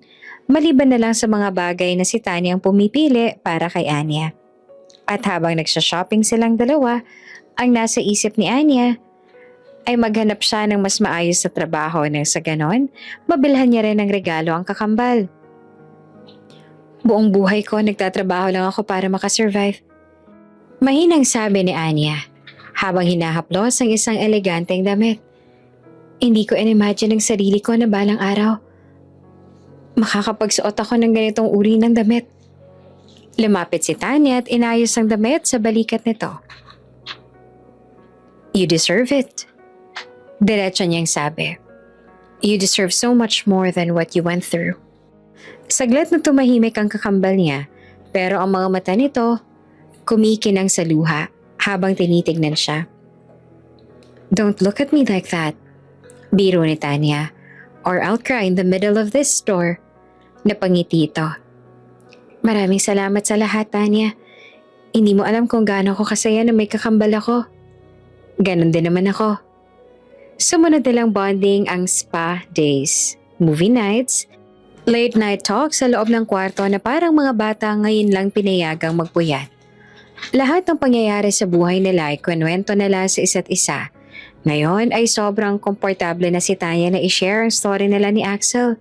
Kung paanong matagal na siyang nagka-crush dito at dream come true para sa kanya na nakatda silang ipakasal.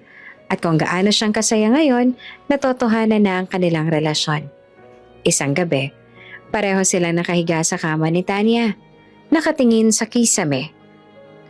Do you ever feel like something was missing before? Tanong ng kakambal niya. Oo, agad na sagot ni Tanya. I just didn't know it was you. Alam mo, nung bata pa ako, naiinggit ako sa mga babaeng may kapatid. I thought it must feel nice to have someone who understands you without explaining.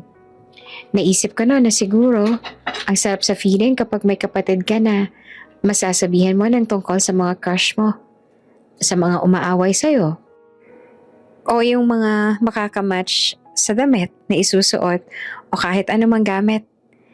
Iniisip ko noon kung ano kayang pakiramdam na meron kang kapatid na uunawa sa'yo at magiging kakampi mo sa lahat.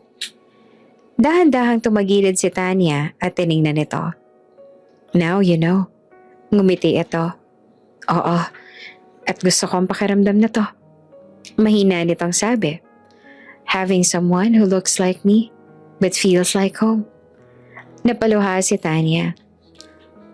All my life, bulong niya, I thought I was complete. Nakukuha ko ang lahat ng gusto ko. At lumaki ako ng busog sa pagmamahal mula sa mga taong nasa paligid ko. Ang akala ko ayos na ako. Hinawakan niyang kamay ng kakambal niya. But I didn't know I had missing half. Naging abala rin ang buong bahay para sa nalalapit na kasal na Tanya at Axel na sa susunod na taon pa naman, pero dahil gusto nila na maging perfect ang lahat ay nagsimula na ang kanilang paghahanda. Masaya si Anya para sa kanya at boto rin ito kay Axel. Although medyo nalulungkot ito kasi kakakilala pa lang nila. Pero ikakasal na agad ang isa sa kanila. Alam naman ni Anya na iyon ang kaligayahan niya. Naging abala sa measurements, fittings, flower arrangements na para naman sa engagement party. You look so happy. I am, sagot ni Tanya. Does he make you feel safe? Tumango siya. He makes me feel chosen. Ngumiti naman ang kakambal niya. Then he's worthy. Masaya ako para sa'yo. Isang gabi, dinala siya ni Axel sa hardin ng mansyon na pag-aari nito.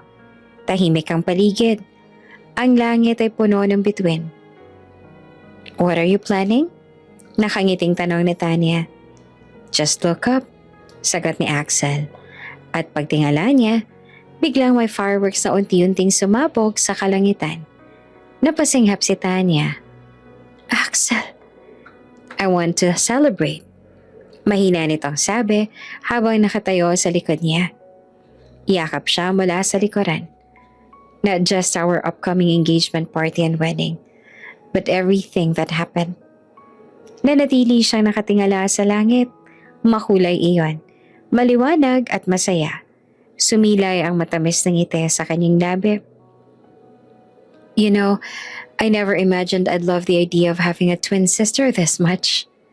Napatingin naman si Axel sa kanya. You know, I grew up alone. I thought I was fine. I thought I didn't need anyone else. Hinawakan niya ang kamay nitong nakayakap sa kanya.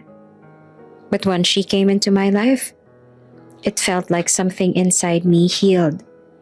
Ngumiti si Axel. You deserve that kind of happiness. I didn't even know I was capable of this much love.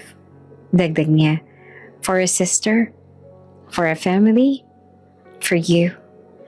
Dahan-dahan niyang hinarap si Axel. I'm glad you found her. Me too. And I'm glad you stayed. Sagot niya. Tinitigan siya nito ng malalim. I told you before. Mahina nitong sabi. I'm never letting you go. Napangiti naman siya. You won't have to. Sumabog muli ang fireworks sa taas nila. Mas maliwanag at mas maganda. At habang nakatayo siya roon kasama ang lalaking mahal niya at siya rin mapapangasawa niya, pakaramdam ni Tanya ay wala na siyang mahihiling pa. Naisip niya rin ang mga taong akala mo'y nawala, ang mga relasyong akala mo'y hindi para sa'yo. Minsan, hindi sila tuluyang nawawala. Iniikat lang sila ng tadhana para sa tamang oras, para sa tamang pagbabalik. At ngayon, kompleto na siya. Abala na ang lahat para sa engagement party ni Tanya at Axel. Pinagmamasa ni Anya ang lahat. Ang ilaw, ang saya sa mukha ng mga tao. Ang pamilya ngayon lang niya tunay na naramdaman. Napangiti siya. Kung may magsasabi sa kanya ilang buwan nang nakalipas na magkaroon siya ng ganitong buhay, hindi siya maniniwala. At isipin niyang mabaliw lang kung sino mang magsasabi noon sa kanya. Lumaki siyang sanay sa kakulangan. Sanay sa pagtitipid, sanay sa pakiramdam na mag-isa, pero ngayon hindi na. Ngayon may kapatid na siya. May ama na siya. May pamilyang naghihintay sa kanya sa hapag.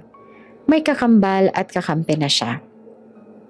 Hinawakan niya ang railings ng balkonahe at tumingin sa langit. Ma, mahina niyang bulong.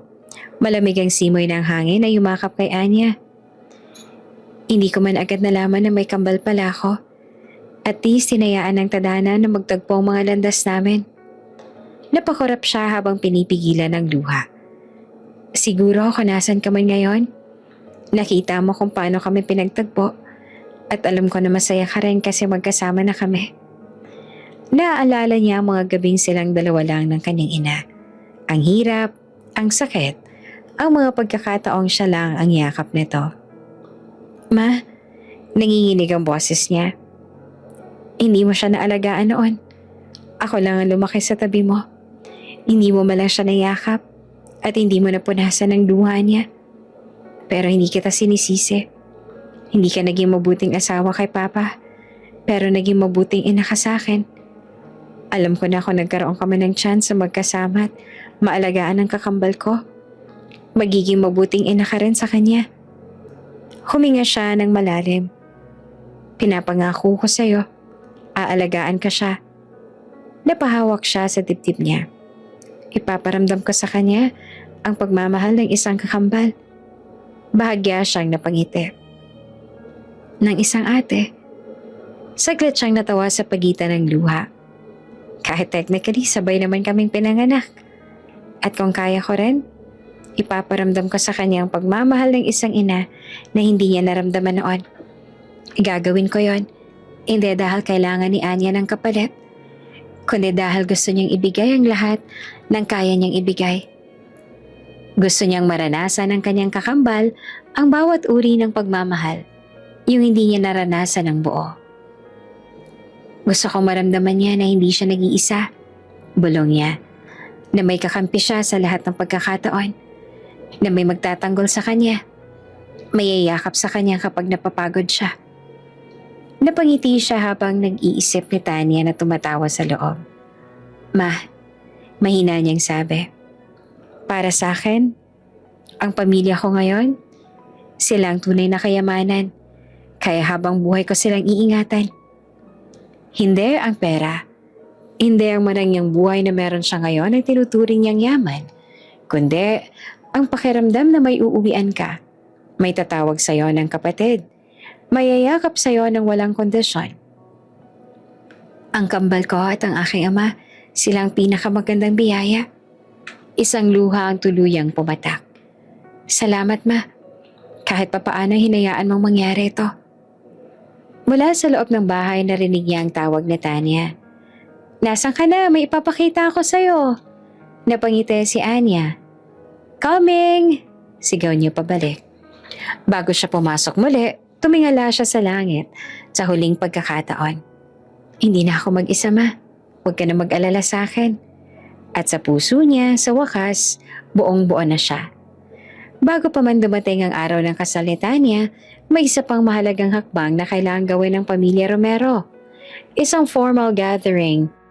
Ang inihanda ng kanilang ama, di lamang para sa mga kaibigan, kundi para sa mga business partners, board members, at matagal nang konektado sa kanilang mga kumpanya. Punong-puno ang Grand Hall. May mga bulungan, may mga ngiti at may halong curiosity.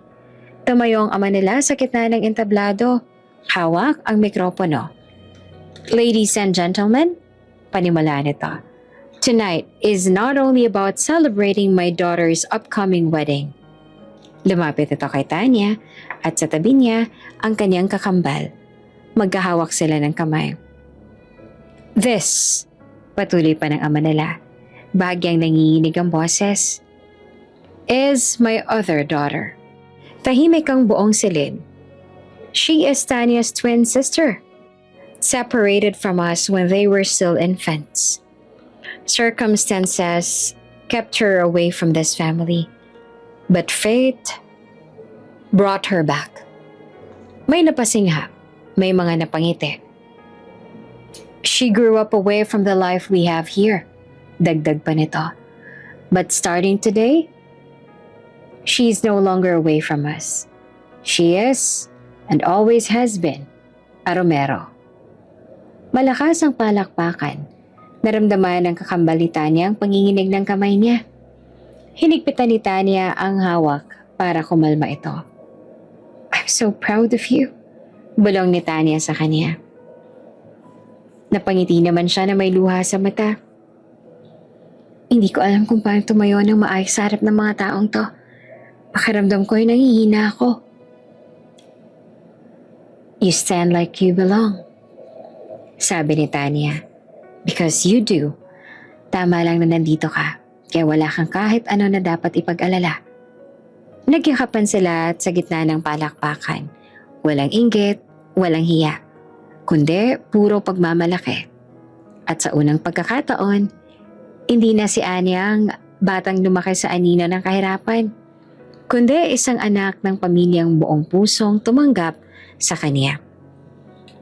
Matapos iyon, nagdesisyon ng pamilya na magbakasyon sa ibang bansa. Siyempre, kasama rin si Tanya. Kasama niyang mapapangasawa niya kasi gusto rin nilang mag-enjoy bago ang kanilang kasal. Unang beses ni Anya na sumakay ng eroplano at first class pa. Unang beses niya makita ang snow.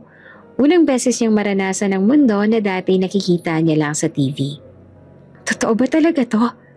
Tanong niya habang nakatayo sila ni Tanya sa gitna ng isang magandang European street. Napapalibutan ng lumang arkitektura at kumikislap na ilaw sa gabi. Yes, natatawang sagot naman ni Tanya. And this is just the beginning. Dinala siya ni Tanya sa museums, sa fine dining restaurants, sa mga beach na parang postcard. Pero higit sa lahat, ipinaranas niya ang pakiramdam na hindi niya kailangang mag-alala kung may pambayad ba bukas. Isang gabi, habang nakaupo sila sa tabi ng dagat, sinabi niya ang matagal niya nang iniisip. Alam mo, Tanya, sa totoo lang, gusto kong bumalik sa pag-aaral. Napatingin si Tanya sa kanya, agad nang umiti. Then you will. I want to finish my studies. I want to build something on my own. Gusto ko na may mapatunayan ako nang sa ganon. Mabili ko ng lahat para sa'yo at sa mga magiging anak mo gamit ang sarili kong pera. Lumapit si Tanya at hinawakan ng kamay niya. You'll have our full support. Mine, Dad's, everyone's. Napalunok siya. I'm not used to people believing in me like this. Well, get used to it. Sagot ni Tanya. Because we're not going anywhere. Ako ang pinakaunang taong naging susuporta sa'yo. Nagpasalamat sila sa isa't isa ng paulit-ulit sa gabing iyon. Thank you for finding me, sabi niya. Thank you for existing, sagot ni Tanya. Pagbalik nila sa bansa, may isa pa silang pinuntahan. Ang puntod ng kanilang ina sa probinsya. Tahimik ang sementeryo, mahinang umiihip ang hangin. Magkatabi silang nakatayo sa harap ng lapida. Ma, sabay nilang bulong. Napangiti naman si Tanya habang nakatingin sa pangalan ng kanilang ina. Ang tagal namin nawalay sa isa't isa. Pero look at us. Magkasama na kami ngayon. Huminga ng malalim ang kakambal niya. Kahit tinago ang katotohanan, kahit hindi agad nagtagpo ang landas namin, hinayaan pa rin ng tadhana na magkita kami. Dagdag ni Tanya. Lumuhod sila pareho. Ma, sabi ni Anya. Hindi man kami lumaki ng magkasama, pero nahanap pa rin namin ang isa't isa. And that's already enough for us. Tumango si Tanya. We promise, dagdag nito. We will love each other the way you would have wanted us to. Hinawakan nila ang kamay ng isa't isa. Aalagaan namin ang isa't isa. Hindi na kami maghihiwalay. Hindi na kami magpapatalo sa nakaraan. Tahimik silang umiyak, hindi dahil sa lungkot, kundi sa pasasalamat. Sa wakas, buo na ang kwento nila. Dalawang sanggol na pinaghiwalay ng galit. Dalawang babaeng pinagtagpo ng tadhana. At ngayon, magkambal na piniling mahalin ang isa't isa nang walang hanggan.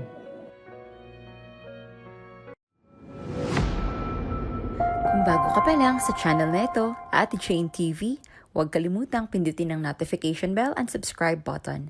Sana po hindi naman malaking abala sa inyo ang pagpindot ng subscribe button dahil ang kapalit po nito ay ang pagsuporta para makapag-produce ng mga libreng stories sa mga channels ni Ate Jane. Maraming salamat!